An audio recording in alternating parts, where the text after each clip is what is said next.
Mazmur 91, dalam lindungan Allah. Orang yang duduk dalam lindungan yang maha tinggi dan bermalam dalam naungan yang maha kuasa akan berkata kepada Tuhan, tempat perlindunganku dan kubu pertahananku, Allahku yang kupercayai. Sungguh dialah yang akan melepaskan engkau dari jerat perangkap burung, dari penyakit sampar yang busuk. Dengan kepaknya ia akan melindungi engkau. Di bawah sayapnya engkau akan berlindung. Kesetiaannya ialah perisai dan pagar tembok. Engkau tak usah takut terhadap kedahsyatan malam, terhadap panah yang terbang di waktu siang, terhadap penyakit sampar yang berjalan di dalam gelap, terhadap penyakit menular yang mengamuk di waktu petang. Walau 1.000 orang rebah di sisimu dan 10.000 di sebelah kananmu, tetapi itu tidak akan menimpamu. Engkau hanya menontonnya dengan matamu sendiri dan melihat pembalasan terhadap orang-orang fasik. Sebab Tuhan ialah tempat perlindunganmu, yang maha tinggi telah kau buat tempat perteduhanmu. Malapetaka tidak akan menimpa kamu, dan tulah tidak akan mendekat kepada kemahmu. Sebab malaikat-malaikatnya akan diperintahkannya kepadamu untuk menjaga engkau di segala jalanmu. Mereka akan menata engkau di atas tangannya, supaya kakimu jangan terantuk kepada batu. Singa dan ular tedung akan kau langkahi. Engkau akan menginjak anak singa dan ular naga. Sungguh, hatinya melekat kepadaku, maka aku akan meluputkannya. Aku akan membentenginya, sebab ia mengenal namaku. Bila ia berseru kepadaku, aku akan menjawab. Aku akan menyertai dia dalam kesesakan. Aku akan meluputkannya dan memuliakannya. Dengan panjang umur akan kukenyangkan dia, dan akan kuperlihatkan kepadanya keselamatan daripadaku. Apa yang dimaksud dengan Pentakosta ketiga? Pentakosta ketiga adalah pencurahan Roh Kudus yang dahsyat di zaman ini, melebihi yang terjadi di Azusa Street. Pentakosta ketiga akan mengakibatkan penuaian jiwa yang terbesar dan yang terakhir sebelum Tuhan Yesus datang kembali. Pentakosta ketiga akan membangkitkan generasi Yeremia, yaitu anak-anak muda yang dipenuhi Roh Kudus, cinta mati-matian kepada Tuhan Yesus, tidak kompromi terhadap dosa, dan akan bergerak untuk memenangkan jiwa. Pentakosta ketiga lahir di Indonesia dan bergerak ke bangsa-bangsa. Gerakan ini dari timur ke barat dan akan kembali ke Yerusalem. Pentakosta ketiga akan memberikan kuasa untuk menyelesaikan amanat agung, dan setelah itu Tuhan Yesus datang kembali.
Shalom semuanya. Pada waktu Tuhan Yesus ditanya oleh murid-muridnya tentang tanda kedatangannya dan tanda kesudahan dunia ini, Tuhan Yesus menjawab yang salah satunya terdapat dalam Matius 24 ayat 14 yang berkata, "Dan Injil kerajaan ini akan diberitakan di seluruh dunia menjadi kesaksian bagi semua bangsa. Sesudah itu barulah tiba kesudahannya." Tuhan Yesus pasti datang kembali. Yang percaya katakan amin. Karena itu dia memberikan amanat agung kepada kita, yaitu agar kita pergi dan menjadikan semua bangsa itu murid Tuhan Yesus. Hal ini juga berarti agar terjadi penuaian jiwa besar-besaran sebelum Tuhan Yesus datang kembali. Sekarang kita akan melihat bagaimana proses untuk menyelesaikan amanat agung atau proses penuaian jiwa yang terbesar dan yang terakhir sebelum Tuhan Yesus datang kembali. Untuk menyelesaikan amanat agung tidak bisa dengan kekuatan sendiri. Karena itu pesan terakhir Tuhan Yesus sebelum naik ke sorga kepada murid-muridnya, yang juga berarti kepada kita semua.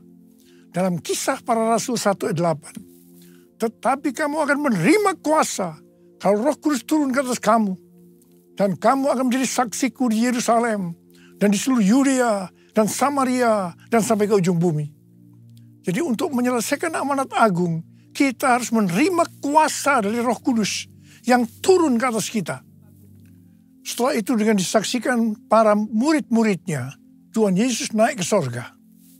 Setelah Tuhan Yesus naik ke sorga, 120 murid Tuhan Yesus berkumpul di kamar loteng Yerusalem. Mereka melakukan ini karena Tuhan Yesus memerintahkan agar mereka tidak meninggalkan kota Yerusalem sebelum diperlengkapi dengan kekuasaan dari tempat tinggi. Tuhan Yesus berkata, "Sebab Yohanes membaptis dengan air, tetapi tidak lama lagi kamu akan dibaptis dengan Roh Kudus." Apa yang dilakukan 120 murid di kamar loteng? Alkitab berkata bahwa mereka semua bertekun dengan sehati dalam doa bersama-sama. Artinya, mereka berdoa, memuji dan menyembah Tuhan dalam unity siang dan malam. Ini adalah prinsip restorasi Pondok Daud. Ini adalah prinsip menara doa. Setelah 10 hari mereka melakukan hal ini, maka pada hari raya Pentakosta, tiba-tiba turunlah dari langit suatu bunyi seperti tiupan angin keras yang memenuhi seluruh rumah di mana mereka duduk. Dan tampaklah lidah-lidah seperti nyala api yang bertebaran dan hinggap pada mereka masing-masing. Maka penuhlah mereka dengan Roh Kudus. Lalu mereka mulai berkata-kata dalam bahasa-bahasa lain seperti yang diberikan oleh Roh itu kepada mereka untuk mengatakannya. Itu adalah bahasa roh. Jadi tanda awal orang yang dibaptis dengan Roh Kudus adalah mereka akan berbahasa roh. Roh-Mu yang hidup penuhiku, mengalir dalamku. Jiwaku tenang bersamamu dalam naungan-Mu. Ku buka hati untuk jamahan-Mu, berserah penuh di hadirat-Mu. Kau ambil alih seluruh hidupku, di altar-Mu menyembah-Mu, di altar-Mu menyembah-Mu, di altar-Mu menyembah-Mu.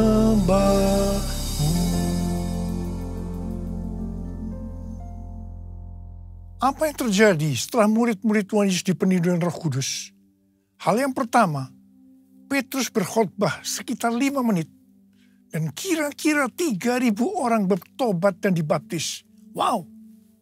Petrus berkhotbah dengan kuasa Roh Kudus. Pada zaman itu populasi penduduk dunia sekitar 255 juta orang. Sekarang penduduk dunia sekitar 8 miliar. Jadi 3.000 orang yang bertobat dan dibaptis pada waktu itu setara dengan sekitar 94.000 orang pada saat ini.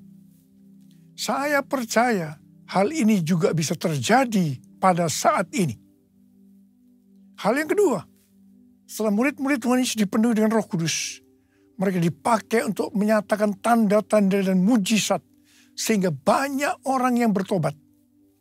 Petrus dan Yohanes menyembuhkan orang lumpuh sejak lahir. Bayangan Petrus bisa menyembuhkan orang sakit. Sapu tangan atau kain yang pernah dipakai Paulus, jika diletakkan pada orang sakit atau dirasuk setan, maka orang itu akan sembuh. Dalam Markus 16 ayat 15 sampai dengan 18, Tuhan Yesus berkata bahwa kalau kita pergi untuk memberitakan Injil, maka tanda-tanda dan mujizat akan menyertai kita. Sejak tahun 2006, saya diperintahkan Tuhan untuk mengadakan kebaktian kesembuhan ilahi. Selama 13 tahun, saya sudah mengadakan 318 kali kebaktian kesembuhan ilahi. Setiap kali berkhotbah, saya pasti memberitakan Injil. Tanda-tanda dan mujizat terjadi. Saya diizinkan Tuhan untuk melihat dan mengalami mujizat seperti yang dilakukan oleh Tuhan Yesus 2000 tahun yang lalu.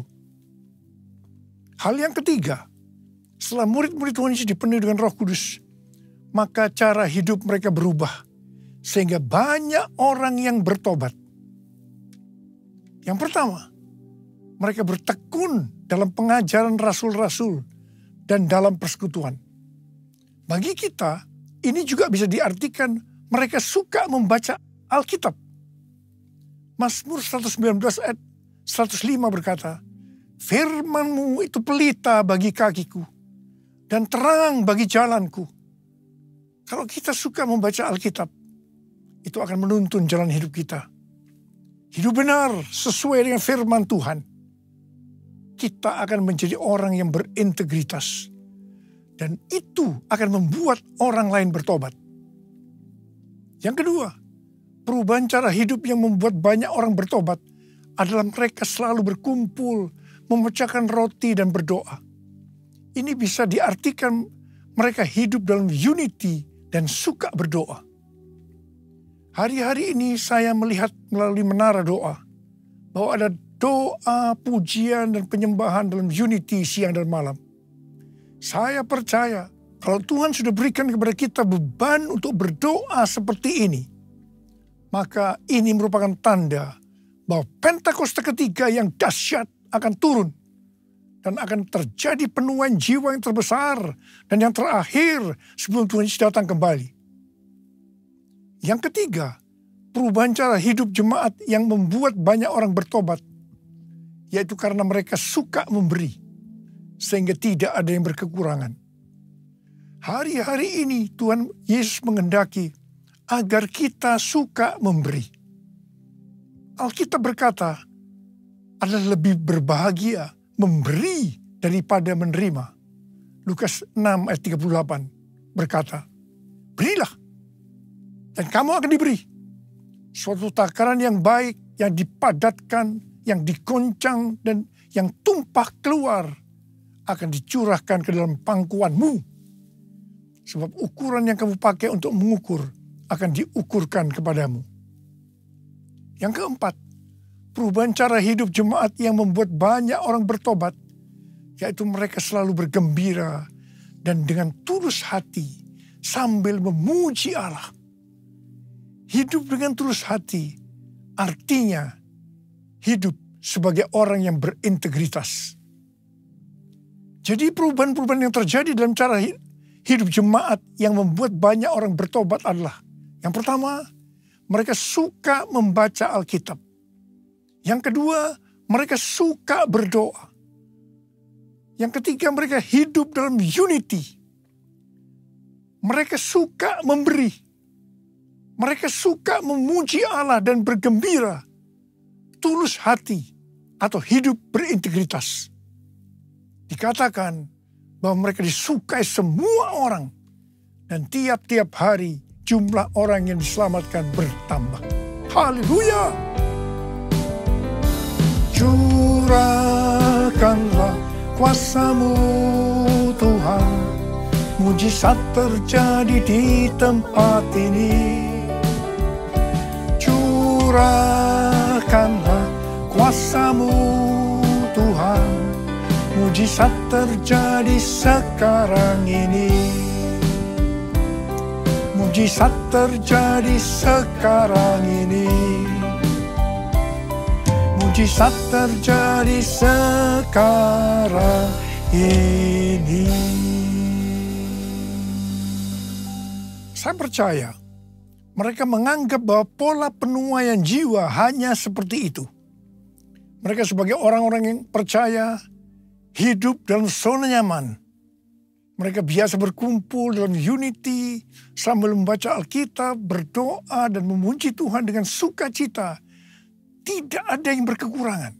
Wow, siapa yang tidak mau menjadi orang Kristen? Tetapi ternyata supaya penuaian jiwa bertambah besar, Tuhan izinkan proses berikutnya terjadi, yaitu aniaya menimpa jemaat di Yerusalem. Selain rasul-rasul, maka mereka harus lari meninggalkan Yerusalem. Mereka pergi ke Yudea dan Samaria sambil memberitakan Injil. Jadi kalau tadinya penuaian jiwa hanya terjadi di Yerusalem saja, sekarang mereka menyebar ke seluruh Yudea dan Samaria. Dan pola penuaian jiwa yang seperti ini masih terjadi sampai hari ini. Catatan sejarah gereja selama berabad-abad menunjukkan bahwa semakin gereja ditekan, justru Injil semakin menyebar dan diberitakan kemana-mana. Karena itu Tuhan izinkan hari-hari ini penderitaan, aniaya itu terjadi di antara orang-orang percaya, supaya terjadi penuaian jiwa yang lebih besar. Yang percaya katakan amin. Ternyata pola penuaian yang terjadi di atas belum menyelesaikan rencana Tuhan. Karena selain penuaian jiwa harus terjadi di Yerusalem, seluruh Yudea dan Samaria, tapi juga harus sampai ke ujung bumi. Tuhan mempunyai cara untuk membuat penuaian jiwa itu sampai ke ujung bumi, yaitu dengan terjadinya perubahan paradigma dalam pelayanan. Selama ini, pengertian tentang keselamatan hanya untuk orang Yahudi saja. Tetapi melalui peristiwa Kornelius, di mana Petrus diutus oleh Tuhan untuk mendatangi Kornelius yang bukan orang Yahudi, untuk memberitakan jalan keselamatan, akhirnya mereka mengerti bahwa ternyata keselamatan bukan hanya untuk orang-orang Yahudi saja, tetapi untuk semua bangsa. Dan ini mengakibatkan terjadinya penuaian jiwa besar-besaran. Haleluya! Jadi, mereka tidak hanya mengabarkan Injil di Yerusalem, Yudea dan Samaria saja, tetapi sekarang mereka, termasuk kita, juga pergi ke seluruh dunia. Proses perubahan paradigma dalam pelayanan itu tidak mudah. Petrus harus diyakinkan oleh Tuhan. Kalau Tuhan berkata halal, jangan kamu berkata haram. Orang-orang yang bukan Yahudi adalah haram di mata orang Yahudi. Proses itu masih terus berlanjut untuk memberikan pengertian kepada orang-orang Yahudi, golongan bersunat, dan juga orang-orang Farisi yang sudah bertobat. Di mana mereka berpendapat bahwa orang yang bukan Yahudi yang percaya kepada Tuhan Yesus harus disunat dan diwajibkan mengikuti hukum-hukum Musa. Tetapi melalui sidang di Yerusalem, akhirnya mereka mengerti dan bisa menerima bahwa keselamatan bukan hanya untuk orang-orang Yahudi saja, tapi untuk semua bangsa. Katakan amin. Jesus, I believe in you.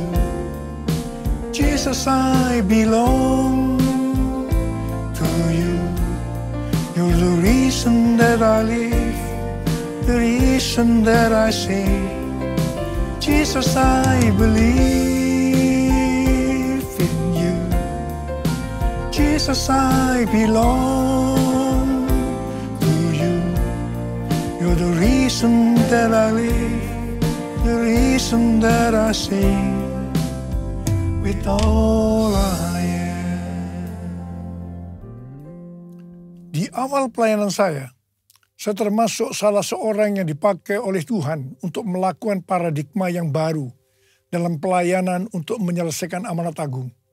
Sebagai contoh, tentang membuka gereja baru.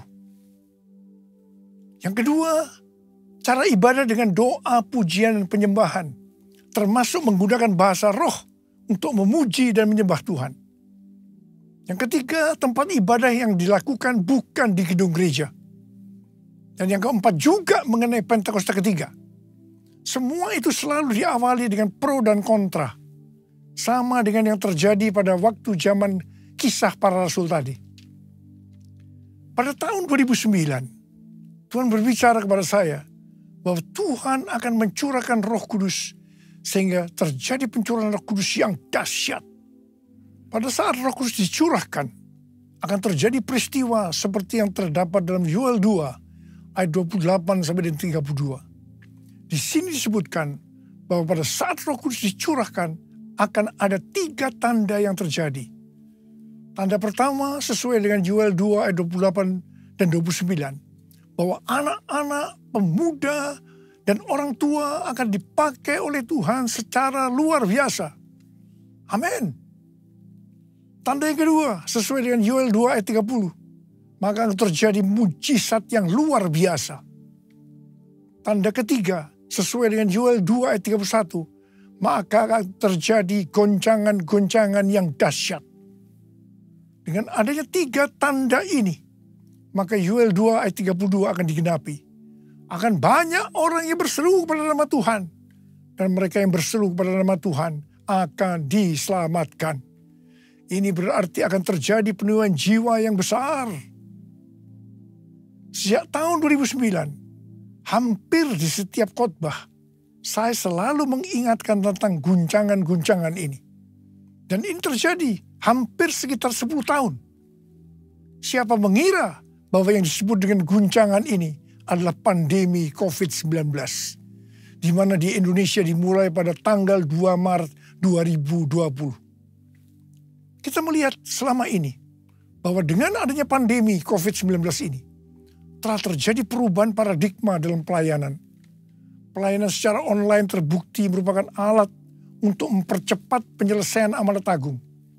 Yaitu dengan semakin cepat dan banyaknya orang yang mendengar dan mengenal Injil Kerajaan Allah. Pada tanggal 8 Februari 2023, dimulainya kebangunan rohani di Asbury University, Kentucky. Yang mereka lakukan adalah berdoa, memuji, dan menyembah Tuhan dalam unity siang dan malam. Ini adalah prinsip restorasi Pondok Daud. Ini adalah prinsip menara doa. Kebangunan rohani ini menyebar ke kampus-kampus lain di Amerika Serikat. Seperti di Lee University, Oral Roberts University, dan lain-lain. Berita kebangunan rohani melanda ke seluruh dunia. Revival di Asbury University ini merupakan bagian dari penggenapan Pentakosta ketiga, di mana Tuhan melawat generasi Yeremia, yaitu anak-anak muda yang dipenuhi dengan Roh Kudus, cinta mati-matian kepada Tuhan Yesus, tidak kompromi terhadap dosa, dan akan memenangkan banyak jiwa. Dan melalui revival di atas ini, Tuhan menunjukkan bahwa pola penuaian jiwa ke depan ini, saya percaya sampai dengan Tuhan Yesus datang kembali, adalah melalui menara doa, yaitu doa, pujian, dan penyembahan bersama-sama dalam unity siang dan malam. Pelayanan seperti ini di kampus-kampus sudah berakhir. Tetapi Tuhan sedang memunculkan di Amerika Serikat yang disebut dengan Third Pentecost Azusa Street Prayer Tower. Azusa Street Prayer Tower adalah tempat untuk berdoa bagi kebangunan rohani global Pentakosta ketiga. Pelayanan dan pelatihan di dalam pusat kota Los Angeles, California. Dan lokasinya adalah sekitar 25 meter dari Azusa Street Revival yang dipimpin oleh William Seymour tahun 1906. Azusa Street Prayer Tower ini adalah penggenapan nubuatan dari Cindy Jacob bahwa gerakan Pentakosta ketiga ini dimulai dari timur ke barat, dan barat ini adalah Amerika Serikat. Dari Amerika Serikat akan menyebar ke seluruh dunia dan kembali ke Yerusalem. Api Pentakosta menyala, api Pentakosta menyala, api, api, api, api, api, api Pentakosta ketiga. Api Pentakosta menyala, api Pentakosta menyala, api, api, api, api, api, api Pentakosta ketiga. Banyak hamba Tuhan mendapatkan bahwa kita harus memperhatikan dengan saksama sampai dengan tahun 2033. Tahun 2033 adalah peringatan 2000 tahun kematian, kebangkitan, kenaikan Tuhan Yesus ke sorga. Tahun 2033 adalah peringatan yang ke-2000 tahun pencurahan Roh Kudus, yang berarti peringatan hari ulang tahun gereja yang ke-2000. Peringatan 2000 tahun dimulainya amanat agung. Visi yang didapatkan oleh Empower 21 adalah pada hari Pentakosta 2033. Setiap orang akan mendapatkan kesempatan untuk berjumpa secara autentik dengan Tuhan Yesus melalui kuasa dan kehadiran Roh Kudus. Everyone. Rick Warren dari aliran Baptis mendapatkan bahwa tahun 2033 adalah goal untuk menyelesaikan amanat agung. Tuhan memberikan tuntunan untuk menyelesaikan amanat agung tahun 2033. Kita seperti orang Israel yang dipimpin oleh Yosua untuk memasuki tanah perjanjian, yaitu melalui jalan yang belum pernah kita lalui sebelumnya. Mereka akan dituntun oleh tabut Allah. Jarak antara tabut Allah dengan orang Israel yang mengikutinya harus sekitar 2000 hasta. Tidak boleh terlalu dekat, juga tidak boleh terlalu jauh. Untuk itu, mereka harus menguduskan diri. Kita juga akan dituntun oleh Roh Kudus dengan cara yang sama. Saya percaya, pola penuhan jiwa untuk menyelesaikan amanat agung adalah melalui doa, pujian, penyembahan, bersama-sama dalam unity, siang dan malam. Ini adalah prinsip restorasi Pondok Daud. Ini adalah prinsip menara doa. Pada tanggal 15 Maret 2024, Tuhan berbicara kepada saya bahwa sekarang kita memasuki kebangunan rohani tahap berikutnya, yang berarti tahap yang terakhir. Pada tanggal 16 Maret 2024, saya mendapatkan konfirmasi nubuatan James W. Gould, yaitu bahwa sekarang kebangunan rohani yang besar dan kebangkitan generasi anak-anak muda sudah dimulai. Sudah dimulai. Kick off. Haleluya. Tanggal 3 sampai 5 Juli 2024 di SICC akan diadakan Everyone Asia 2024. Reaching every person on earth. Tuhan memberikan pengertian bahwa ini adalah trigger atau gong dimulainya kebangunan rohani yang terbesar dan yang terakhir secara global untuk generasi Yeremia. Haleluya! Untuk menyelesaikan amanat agung tidak bisa dengan kekuatan sendiri, tetapi harus dengan kuasa Roh Kudus. Karena itu kita harus dipenuhi Roh Kudus. Ada berapa banyak yang akan berkata, Tuhan, saya mau dipenuhi Roh Kudus. Saya mau menyelesaikan amanat agung Tuhan Yesus. Angkat tangan saudara. Katakan bersama saya, beri api yang dahsyat seperti yang kau janjikan, berembus Roh Kudus, beri kuasa urapanmu sekarang. Beri api yang dahsyat seperti yang kau janjikan, berembus Roh Kudus, beri kuasa urapanmu sekarang. Beri kuasa urapanmu sekarang. Beri kuasa urapanmu sekarang.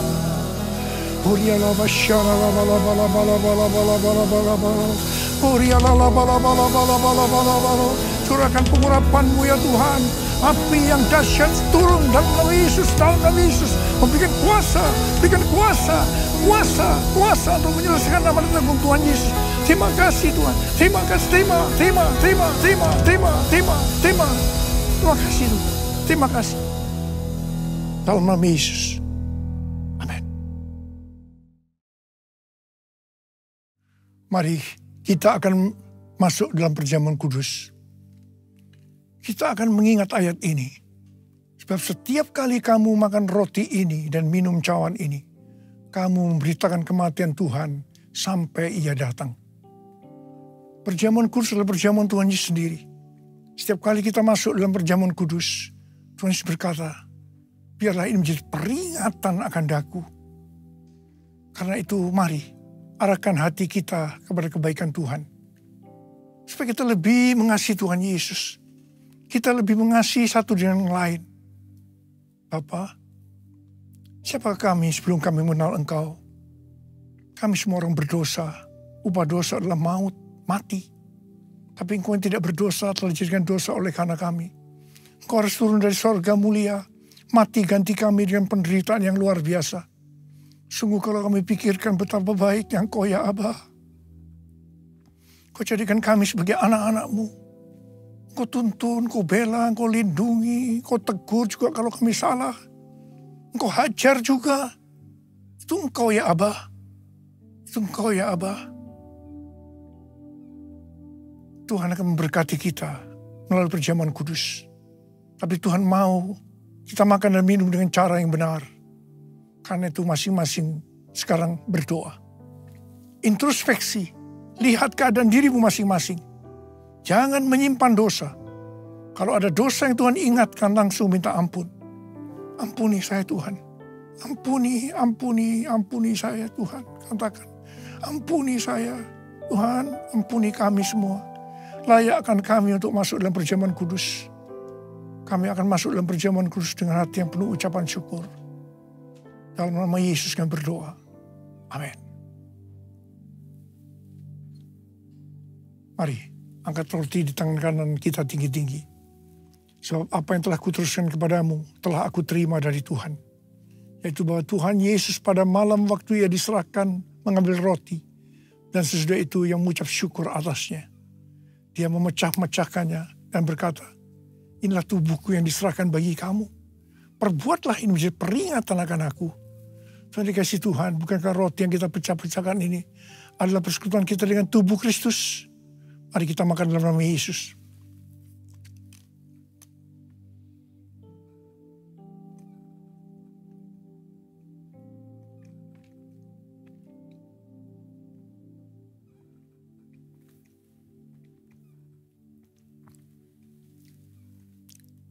Mari angkat cawan di tangan kanan kita tinggi-tinggi. Demikian juga yang mengambil cawan sesudah makan lalu berkata, cawan ini adalah perjanjian baru yang dimeteraikan oleh darahku. Perbuatlah ini setiap kali kamu meminumnya menjadi peringatan akan aku. Saudara kasih Tuhan, bukankah cawan pengucapan syukur yang atasnya kita ucapkan syukur adalah persekutuan kita dengan darah Yesus. Mari kita minum dalam nama Yesus.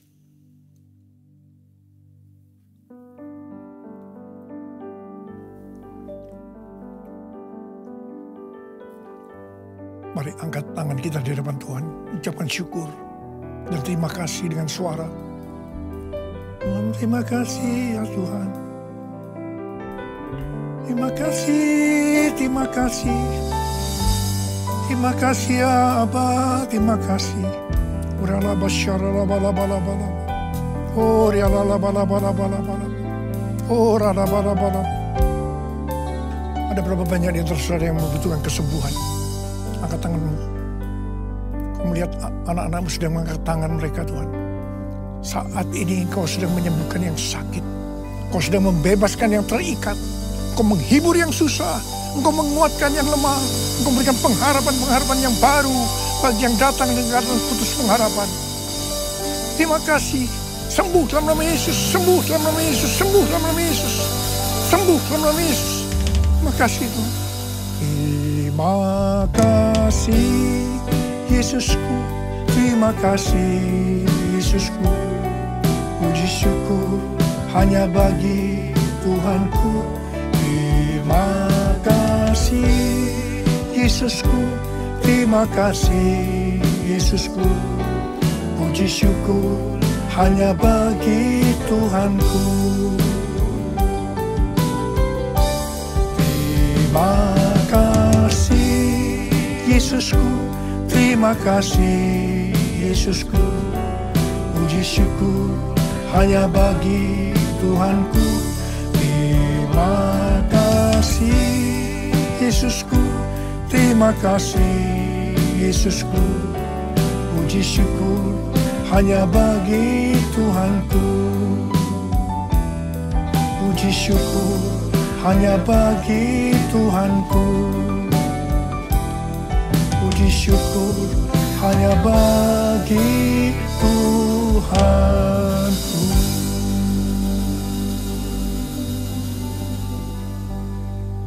Terima kasih Tuhan. Sekarang terimalah berkat Tuhan. Kasih karunia berlimpah-limpah daripada Allah Bapa dalam anak yang tunggal Yesus Kristus. Persekutuan yang manis dengan Roh Kudus menyertai kita semua. Mulai hari ini sampai Tuhan Yesus datang menjemput kita di awan-awan. Dan bahkan sampai selama-lamanya. Yang percaya bersama-sama katakan amin.